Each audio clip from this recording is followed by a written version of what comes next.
Hi everybody, welcome back to my channel. So today we're going to do something a little bit different than what I usually do. So I really like to stick to designer goods for restoration purposes because they're just kind of a little bit easier sometimes. They're not as intensive a workload, although maybe if you watch my videos you might disagree.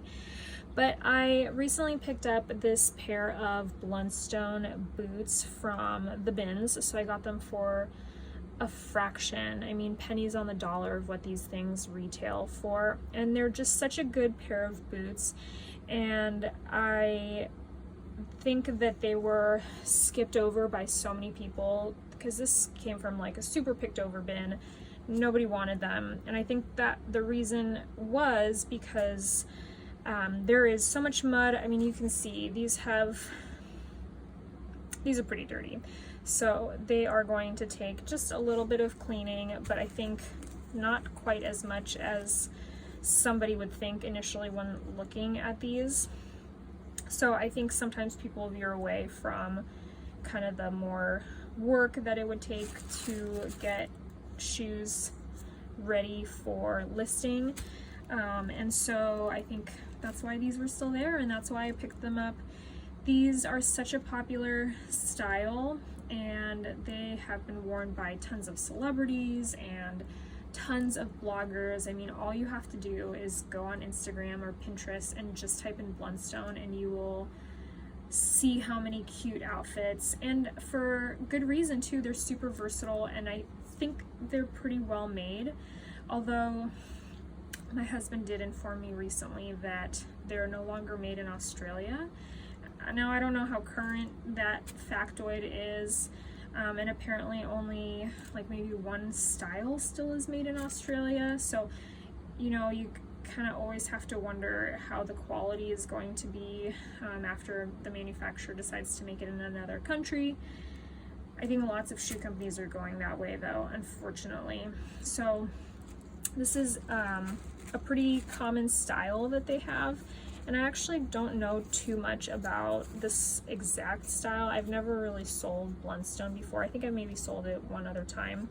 Another flaw that I think some people didn't want to pick this up for is because of that. I don't know if you can see, but these have had some love. They've been pre-loved for sure, and so that inner sole looks like it has some holes in it, and so, but it looks like actually maybe it was a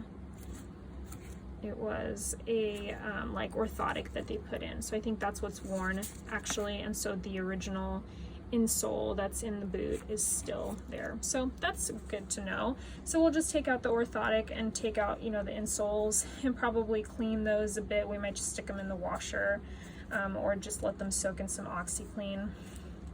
Otherwise, it, you know, besides the mud, I think some of the mud is covering these areas of wear on the leather, and so that'll be something to keep in mind as well. You know, it obviously doesn't look as nice as this brown leather here does, but it's okay.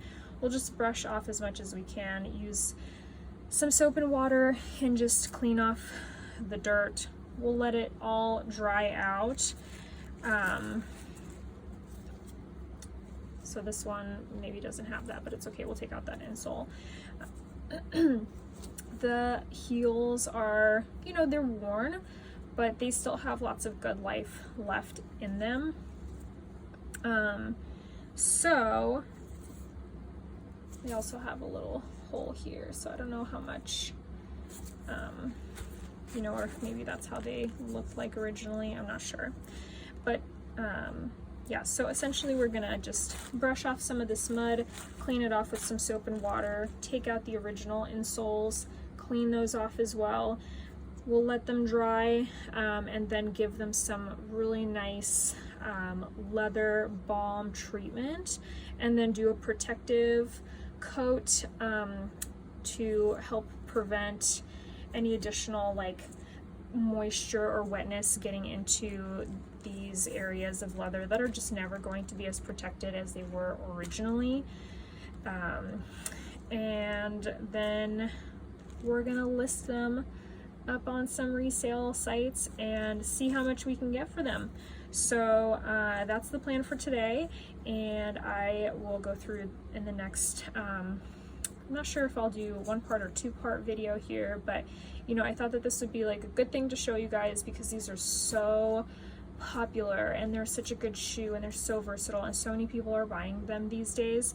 And whether you are planning to resell them and do this yourself before you resell, or if you are just wanting to get as much life out of them as you possibly can in this very scary economy that we're going through right now, I want you to get the most that you can out of your hard-earned money that you've spent on these shoes. Whether or not you bought them new or used to you, they can last so long if you just take care of them properly. And so I'm going to show you how to do that, and I hope that that's helpful for you.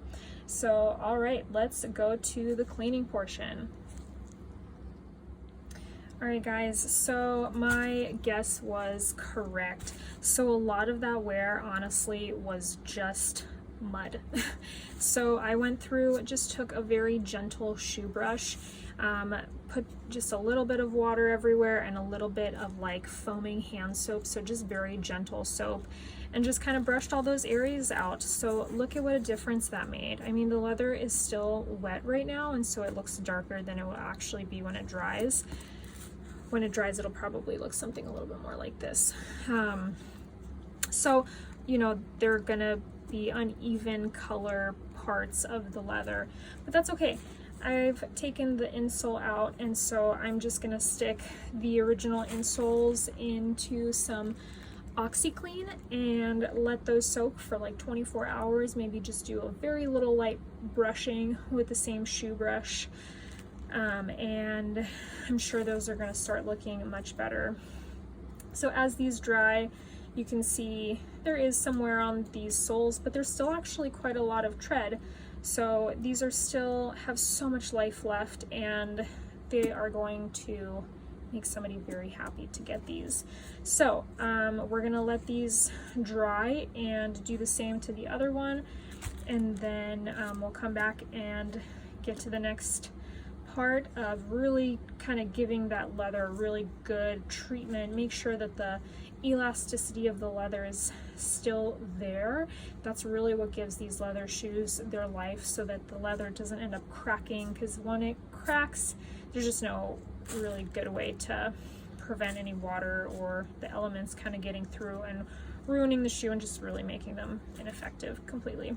So yeah, so we'll let these dry and come back and show you that leather lotioning, giving that leather some hydration. So we'll show you that process here in just a little bit. All right guys, so I just wanted to show you kind of how popular these boots really are, and if you do ever find them, it's totally worth picking them up and totally worth doing what I'm about to show you. So here are just some examples of what has sold most recently. So, you know, these are probably on a spectrum of how used they are. Most of them look like they're in pretty good condition, so I think the sellers have all pretty much cleaned them up and kind of got them in their best condition for getting them resold. A lot of them are brand new. Obviously ours are not brand new, so we're gonna disclose that and show lots of pictures. But you know, there are definitely other ones that have definitely been used, like these guys. Well loved. They're really open about the condition of them. $50, I think that's probably a little bit low. Here's another one. These look pretty used as well. $60, $65 for another pair of pretty used ones. Here's $160 for also a pair of lightly used ones as well. So there you have it. I think, you know, maybe about 60 to 70-ish. I kind of like to list them just a little bit higher and give myself room for folks to send me offers, so that I just have a little bit of room to budge on the price. But as you can see, this is a very popular shoe. Lots of bloggers have been wearing them. They're super popular. So yeah, there you have it. So totally worth, putting in a little elbow grease, is that the saying, into these to get them looking nice before listing them. So highly recommend.